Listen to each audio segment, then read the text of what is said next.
Alright, welcome back baby. Please appreciate my very dramatic lighting that is very in tune to today's video, reading your true horror stories. So I asked you guys to submit some of your haunted hotel stories on my Instagram, and you guys once again fucking pulled through. I had hundreds of stories, some of them pretty scary and creepy. So we'll be reading some of your stories today, and if you missed submitting your story,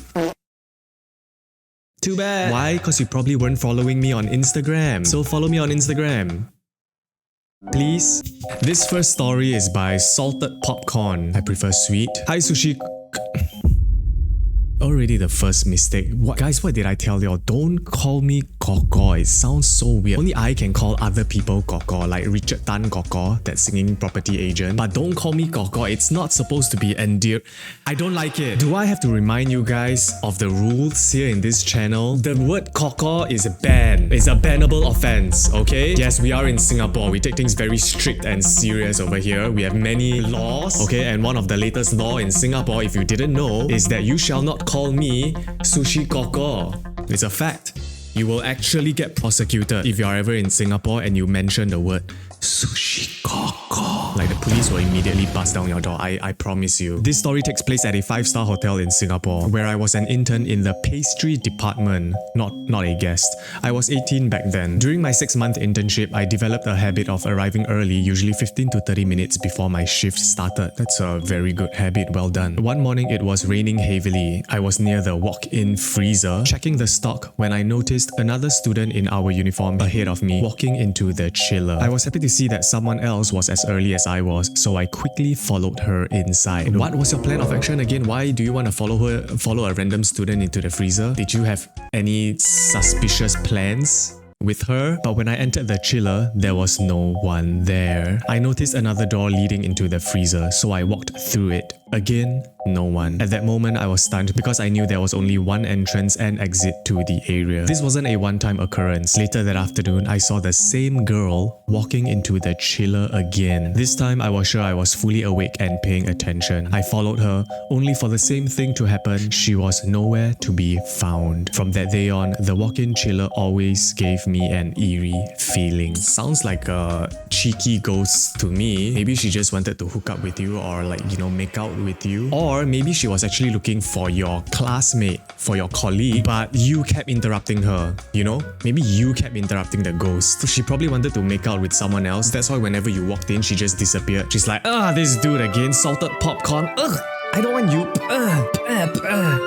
No, I want sweet popcorn. I think I gotta preface this, guys, y'all know I'm a skeptic, so I don't know how true your stories are, but I'm just gonna take it as it is and just give my genuine reaction. This one is by Anonymous. My house used to be pretty haunted. There were many occurrences which different family members, mainly my second brother, grandmother, and domestic helper have experienced. We grew up in a strict Christian household though, which didn't believe in ghosts. I still don't believe in ghosts, but I believe in the devil. Makes sense? Wait, do Christians believe in ghosts? I think Christians think it's all the manifestation of the devil, right? Demonic entities, evil energies, but maybe not ghosts per se. Many of the occurrences I could ignore. It started with rhythmic knocking on my door at 3 AM in the morning, the living room fan switching on in the middle of the night on its own, unnerving presences in corridors, and sounds of glass breaking on the second floor. Many of us had our own supernatural experiences and chose to ignore them since they didn't happen frequently, nor were they malignant in nature. However, one night, something happened which creeped me out. What happened? What happened, Anonymous? I'm not someone who's afraid of supernatural beings. I love horror stories and am a huge horror fan, but this incident sent chills down my spine. It happened when I was in year 1 of Polytechnic. I had been staying up late texting my friends. I didn't look at the time and did not realize how late it had gotten. I have a younger brother who's 10 years younger than me, so when I heard crying from directly outside my door, I just presumed it was him. So you heard someone crying outside your bedroom door at, I'm guessing, a very late time in the wee hours of the night. Maybe if it was a woman crying, I would have been skeptical, but this being was crying and imitating my little brother's voice. I got up from my bed and reached for my doorknob. My first thought being that I wanted to comfort him. Makes sense? I assumed that he had gotten scolded by my mother and ran upstairs to cry. But as I reached for my doorknob, I felt goosebumps all over. Something felt really wrong. The crying stopped. I glanced at my phone and it was exactly midnight. My little brother was terrified of the dark. There was no way he was crying outside my door in the dark. I never opened the door and went back to bed. I know this was supposed to be a scary story, but I just had a thought. Just a random thought. What if it was your younger brother? How do you know it wasn't your younger brother? Maybe it was actually him crying. How did you know that the ghost was imitating your younger brother? Maybe it actually was your younger brother and you left him crying at the door and all he wanted was the comfort of his older brother. Why did you have to do that? You just ruined your younger brother's childhood. I'm so disappointed in you, Anonymous. Very disappointing. How do you know lah? How do you know it's the ghost imitating your brother? After this incident, I had told a pastor from my church and he scolded me for being a bad older brother. Sorry, I just added that in. That's not actually what the story said. After this incident, I had told a pastor from my church and he came to help pray for the house. Nothing much ever happened after that, but I still wonder sometimes what that being was, your younger brother, and what it wanted from me or my family. Probably just wants your comfort because it actually was your younger brother. Next story. I told y'all I was gonna shit on your story, okay? But thank you for submitting them. I really appreciate it. Okay, this one is by Hantu Tete. Hantu Tete. Love the name. Hi, I used to have third eye but was closed up by a medium when I'm in my early teens. How do you close your third eye? Yeah, I'm pretty sure there are rituals for that. I've heard people saying that you can open your third eye by putting dog's tears in your eyes or something, or pig's tears. You rub it in your eye or something. Don't know how true that is. I'm mid-30s now. I was traveling alone to Japan last year and felt a bit off in the trip. I was more spiritually sensitive in recent years when I had unknown bruises on my arms and legs after discussing work experiences with my other colleagues. We work in the hospital. So you suddenly had bruises on your arms and legs after discussing work experiences with your colleagues who are all working in the hospital. Why? Why is it so specifically after discussing work experiences with other colleagues? Did the ghost not like your stories? Were you speaking bad things? Were you gossiping about your other colleagues? That's why the ghost was like, no, please don't do that. Let me scratch you on the arm. You gossiping bitch. I was actually going to sleep after taking my melatonin, halfway scrolling my phone and noticing my eyes are closing. I decided to stop using my phone and turn to the other side of the bed. When I lie flat and looking up to the ceiling, there's a white figure with a female face and long hair about half an arm distance looking at me. Half an arm distance? So like just this? You clearly saw a figure half an arm length from you on the ceiling looking down at you. First question. Are you living in a tunnel? Why is your ceiling so low? Half an arm's length? You are lying on your bed and your ceiling is half an arm's length from you? Are you running from the police? Are you a fugitive on the run? Why are you living in the longkang? Why are you living in the drain? What kind of house are you living in? That's my first question. But I was quite drowsy and turned to the other side, did not pay further attention to her.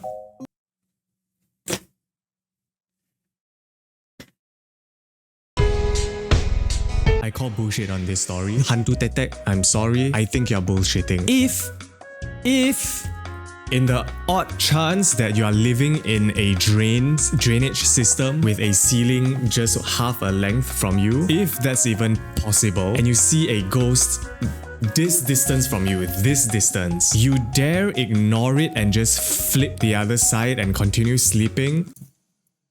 Bullshit. I would shit my pants, pee my pants, dig my booger, flick it at the ghost, and then run out of there. How can you go back to sleep after witnessing that and that close? Hantu Tete, stop bullshitting us. Stop lying to us right now. About a minute later, I was thinking that it's weird and decided to look back at the ceiling, which she was gone. That was my final night in the hotel. The room felt slightly suffocated to me, but I managed to sleep. You can search Yurei to see how she looks. Yurei. So is that the ghost that you saw? So you saw a Yurei. Oh, this is actually very creepy. That's super creepy pasta right there. That is very unsettling. Yeah, Yurei. I've heard of this entity before. It is quite a popular entity based in Japan. Well, at least you didn't meet the Kuchisake owner, the slit mouth woman. If not, she'll slit your mouth because you are a big fat liar. Hantu Tete. Stop lying to us, but thank you for your story. This one is by Adam. A few months ago when I was working as a cabin crew, I often stayed in different hotels provided by the airline. One time I had a 24-hour layover in Narita, Japan. From the moment I arrived, something felt off. The air felt heavy, like the room was holding its breath, and an unsettling sensation crept over me, as if unseen eyes were watching my every move. From our airline, we usually share a room with a crewmate, and my colleague was already in the room when I arrived. Even so, the feeling of being watched didn't go away. I brushed it off, spent the day exploring Narita, and returned to the hotel around 11 p.m. My crewmate appeared to be asleep, lying motionless in bed, so I quietly got ready for bed. As I settled in, something strange happened. I heard 6 loud knocks on the window. Bang, bang, bang. Each knock was sharp and deliberate. My heart raced as I turned to check if my crewmate was responsible, but their bed was empty. Where did your crewmate go? Maybe your crewmate had the sudden urge to go outside the window and knock. Where's your crewmate? I thought he was sleeping. I told myself it was probably my imagination and tried to distract myself. Unable to sleep, I opened YouTube and started watching Sneaky Sushii. Aw, thanks man. Just kidding, I added that part in again. I opened YouTube and started watching a video to calm down. That's when I heard it. A guttural voice. What's guttural? Produced in the throat. Harsh sounding. I love your adjectives. I heard a guttural voice, cold and commanding, growling, "Go to sleep." Oh, sorry, it has to be guttural. Go to sleep. Go to sleep. I sound like the Cookie Monster. It was around 4 a.m. For a moment, I thought my crewmate had returned, but when I looked, the bed was still empty. An hour later, the door opened and my crewmate finally came back. He was startled by how pale I looked and asked what had happened. When I explained, his expression darkened and he said, "I wasn't here, I just got back from the club." Ooh. The next morning, things took an even darker turn. I woke up feeling sore and when I looked in the mirror, I saw deep, angry claw marks running down my back. I hadn't scratched myself and there was no way I could reach that spot. After that night, I made a decision. I would never set foot in Narita again. Every time Narita showed up on my flight schedule, I'd immediately swap flights. Whatever happened in that room, it left a mark, not just on my body, but on my mind. Wow, I think you can write a book. Love that conclusion, love the ending, love the adjectives you use. Great story. I was invested. But also I have to say, I actually had another story about Narita from another cabin crew, and I don't think it's by the same guy, or unless Adam, it is you again. But there were 2 stories and they were very, I wouldn't say similar, and the writing style was different as well. But that goes to show that maybe this hotel is actually quite haunted, right? 2 separate stories from 2 different cabin crews describing their horror experiences in this hotel in Narita. So if any cabin crews are watching, is this true? Is it a very infamous hotel? Please let me know in the comments. I do read them. This one is by Hazel Logan. Very nice name, if that's even your real name. It was a night I can remember very clearly. I was at Port Arthur in Tasman, Australia. Tasmania? I had never been there before in my life. I did a ghost tour there and not gonna lie, it was kind of boring. But in one of the buildings there, it felt like a spirit was trapped and alone, and it was crazy. Like, I don't believe in ghosts or paranormal stuff, but in this case it felt honestly terrifying. So that was wired, cause I don't get scared easily, but in this case I did. Okay Hazel, I think you could use some punctuations in your writing.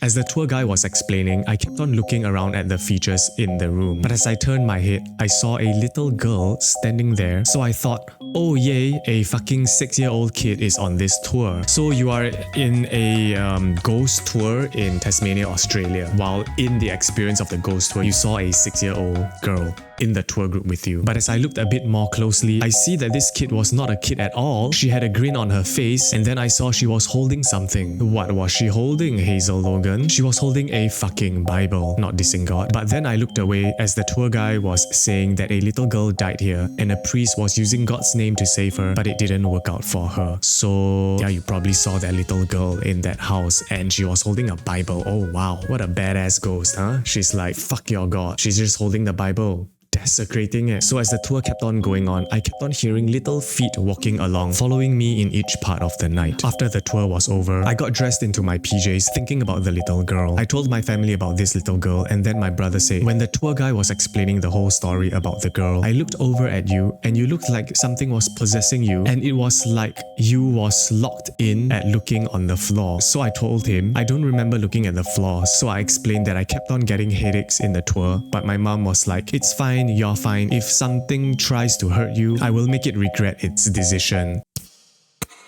Mother of the year, man. You know, I just love that motherly instinct. What a badass mom you got, man. She's standing up for you if a ghost tries to hurt you. Your mom is gonna make that ghost regret its decision. Is your mom a priestess? Is she a bomo? Does she know some like magical spells to cast evil spirits away? I went to bed that night trying not to think about the little girl. I finally went to sleep, and to my surprise, I woke up 2 hours later. So I was gonna count sheep to go back to sleep. Hazel, how old are you? Are you 12? Who the fuck counts sheep to go back to sleep? That does not work at all.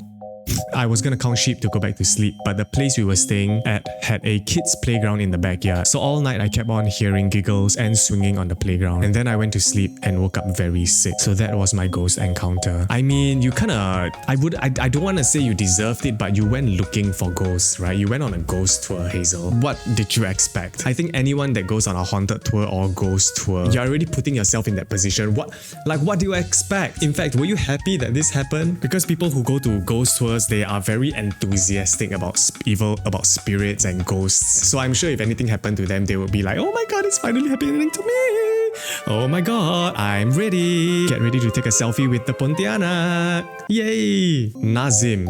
I was 4 years old at the time. I was on a trip to Malacca with my family. I don't remember name of the hotel, but I remember the hotel looking yellowish or beige on the outside. Quite the standard shabby hotel. But we decided to stay there anyways because it had good reviews apparently. I was sharing a room with my aunties and sister. We were going to stay there for 3 days before going to Batam together. The moment we got to the hotel, major bad vibes. It was damn shady. All the wrong vibes. Me and my sister and aunties went to check out our shared room alone since our parents went to find food nearby. Time passed and it was beginning to get late. It was what we Muslims call Maghrib. Maghrib? Maghrib? Did I pronounce that right? My sister and I got bored and had the stupidest idea. We decided to play hide and seek in the hotel room instead of doing our Maghrib prayer. Idiots, aren't we? We convinced our aunties to play with us and played like 3 rounds. Can see where this is going. Hide and seek in a haunted hotel. That's the start to a horror movie. However, on the last game of hide and seek, my sister went missing. We searched the entire hotel room up and down only to find nothing. We were so terrified we almost called our parents on the spot. Just before Maghrib ended, we heard a fucking loud cackle or whatever the fuck you call it from the closet. Although we already checked there and found nothing previously. Oh, so what was in the closet? Curious, we opened it and got fucking jump scared by a Pontianak hugging my sister. I'm not lying when I say one of my aunties fucking slapped that Pontianak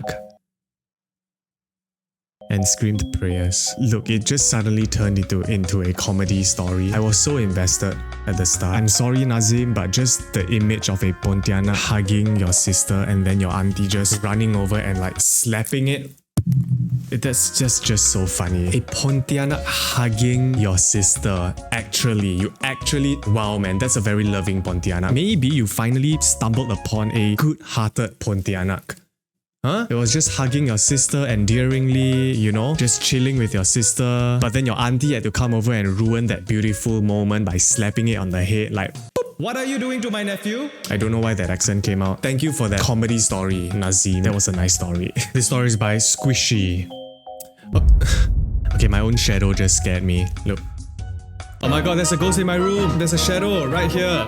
Oh my god, it's a moving shadow. Okay, I know you wanted a hotel horror story, but my experience was in a matriculation dorm. Basically the same thing as a hotel, but shittier. Okay, squishy. So one night I woke up at 3:33 a.m. Great start to the story. Waking up at 3:33 a.m. That's the best time to wake up. And my stomach was hurting so bad, like I really needed to shit. I don't think I've ever woken up just to take a shit. That's quite rare for me. I mean, waking up to pee, sure, unless I had a McSpicy the night before, maybe I would wake up to shit. But what a chore that is. Imagine sleeping peacefully, you're in deep slumber, suddenly you wake up I need to shit. Now, I'm not someone who gets easily scared. I'm used to waking up in the middle of the night to go to the toilet. And mind you, my room was furthest from the toilets. But usually, even though it would be like 3-4 am, there would still be a few students studying or showering. However, that night it was eerily quiet, like dead silent. I didn't pay it any mind even though I felt goosebumps rising because I was so focused on holding in my diarrhea and rushed to the toilet. As I entered the toilet, I noticed the shower stall next to the toilet stall that I usually used had its door shut, but there was no sound. So I assumed someone had just finished showering. But then, as soon as I squatted, suddenly the shower started. Again, I didn't pay it any mind, but after a few minutes, I realized that the only sound was the shower running, nothing else.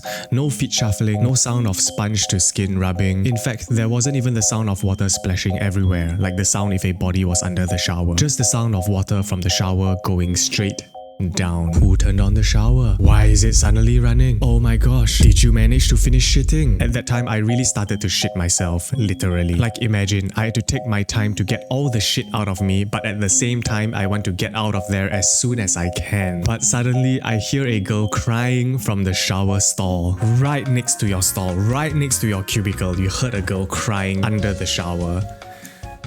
Fuck, man. I mean, if this story is true, that would totally suck. I don't know what I would do in that situation, man. I think I would just run out of the toilet with diarrhea still flowing out of my butt cheeks. You know, I wouldn't give a fuck. I would just get out of there. My stomach was twisting and hurting so much, but at this point, it wasn't just the stomach ache. It was also the absolute terror that I felt as my mind started running with imagination of a head peeking from the top or a hand grabbing me. Oh, that just gave me goosebumps, man. What nightmare fuel. Imagine just shitting, taking a nice beautiful shit and you look up and it's a girl just looking down at you, a young girl. Okay, that sounded very weird. It just sounds like it's a perverted young girl looking down. I rushed and pushed all of my shit out and washed my fat ass as fast as I can. After that, I ran. I ran so fast and I did not look back. The next day, I didn't tell anyone about what I experienced, but shockingly, the next week, my roommate's friend, her room was closest to the toilet, told her that her bed was shook vigorously in the middle of the night on the same day of my toilet incident. Her bed was shaking violently. Wow. Hey, at least she got a free massage. That's a free massage bed right there. I asked at what time did it happen and she said at 3:33 am. To my fellow juniors of KMPP, not sure what KMPP is, who are watching this, stay safe and don't shit at 3:33 am. Thank you for the PSA, Squishy. God damn, the bed shaking violently is quite an eerie scene. And wouldn't it wake everyone up? I'm sure it would be very noisy, right? Did everyone in the room wake up? This one is by Mr. Darkness, male, 20 years old. Thank you for that neat little detail. Not sure why you want to put your gender and age. This isn't Tinder. Are you trying to write your Tinder profile here? What are you trying to do? I thought I heard my door open. Oh my god, is that you, Mr. Darkness? I'm sorry for making fun of your name. Please don't come and kill me. This might be my last video, guys. I have no hotel stories, but I encountered a ghost beside an abandoned road 5 years ago. I went to Lim Chu Kang Road and, the infamous Lim Chu Kang. For those of you who are not in Singapore, Lim Chu Kang Road is a very creepy and dark road that is surrounded by cemeteries in Singapore. I went to Lim Chu Kang Road End near the police station because I lost a bet with a friend once. My friend specifically said to go to Lim Chu Kang Road and explore around the area.